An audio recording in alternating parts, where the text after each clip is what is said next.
I was 28 years old and obsessed with the idea of having a baby. A divorce in my mid-20s had left me unanchored, and I found myself single and unattached just when I was ready to start nesting. I told myself that I could have a baby on my own if that's what I needed to do. When I became pregnant at age 30, I was delighted. But my parents were upset because I wasn't married, and also because the baby's father wasn't Jewish. But in spite of that, I loved being pregnant. I started planning for a home birth and engaged the services of a local midwife who became a lifelong friend. I lived in La Honda, California, in a small cabin in a redwood forest. The area had once been an old-growth forest, but had been logged after the 1906 earthquake in order to help rebuild San Francisco. When a redwood tree is logged, new growth sprouts out around the original stump, forming a circle of trees called a fairy ring. Our hot tub sat on an ancient stump surrounded by 7 tall, majestic redwood trees.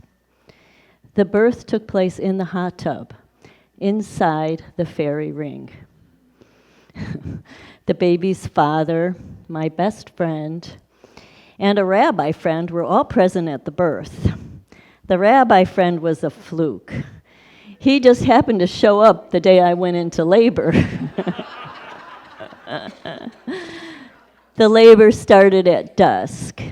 And when the contractions started getting intense, the midwife suggested I go into the hot tub. It was such a relief. The contractions were so much easier. I labored in the hot tub all night long. And when the sun rose, my son was born. The baby was alert and perfectly calm. His father danced a jig when he was born. I loved being a mom, and I loved nursing. I nursed for almost 3 years.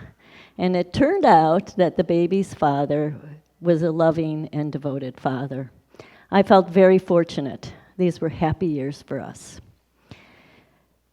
6 years after my son was born, I became pregnant again. With the same man, we were still together, living together, but not yet married. At this point, I wanted to be married, and not being married was hurting my self-esteem. At 4 months along, the baby died in utero. I delivered the fetus at home with the midwife. It was a boy. I named him Benjamin. The miscarriage took place on April 6th on my grandfather's yahrzeit. The yahrzeit is the anniversary of one's death. In Jewish tradition, the family will go to temple, they'll go to the graveyard, or in some other way remember their loved one. I was completely stunned by the miscarriage. It had never occurred to me that I might lose the baby. Later that year, I got pregnant again. This time, I was more prepared for the possibility of a miscarriage. I lost this baby at 10 weeks. This miscarriage also took place on April 6th, on my grandfather's yahrzeit, 1 year to the day from my last miscarriage. In Jewish tradition, some people believe that the spirit of your loved one is closest to this earth on the day of their yahrzeit. I wanted to believe that my grandpa was there to greet his great-grandchildren. When I was in my 40s, I became pregnant again. By now we had gotten married. Our relationship was stable, and my family had embraced my husband. Everything seemed to be going so well. But at 5 months along, the baby died in utero. No one knows why. I named her Dora, after my grandmother. I remember sitting with a dear friend who was dying of AIDS, both of us feeling like our bodies had betrayed us. I became very depressed and needed to find some meaning in all these losses.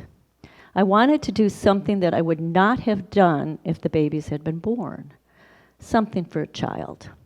I spoke to my husband about foster care. He agreed, and we began the process of becoming foster parents. Our first foster child was a 13-year-old girl who ran away to an abusive boyfriend. The police and social services tried to find her, but in the end, they gave up.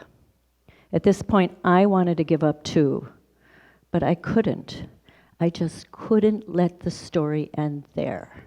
So when the social worker called and said she had a 16-year-old with a newborn, and would we consider taking her in, we said yes.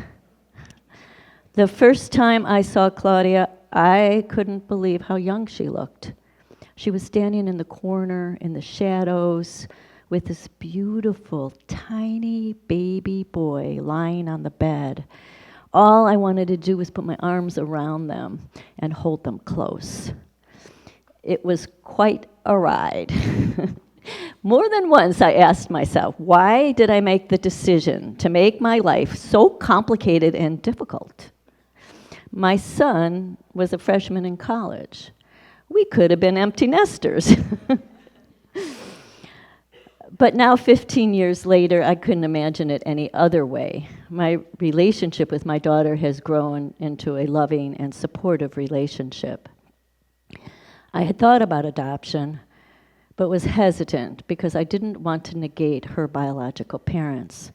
I finally just asked her if she wanted us to adopt her. She started to cry and said she had wanted that for a very long time. This would be an adult adoption. We would adopt her, but not her son, because of course he has parents. Her parents relinquished her a long time ago. And my grandson, sometimes I think it was he who was trying to come through all those years ago. He kept getting thwarted and finally had to find his way into our family through the back door. So this is my family. We're a family of 5, my husband and I, our son, our daughter, and of course, our beloved grandson.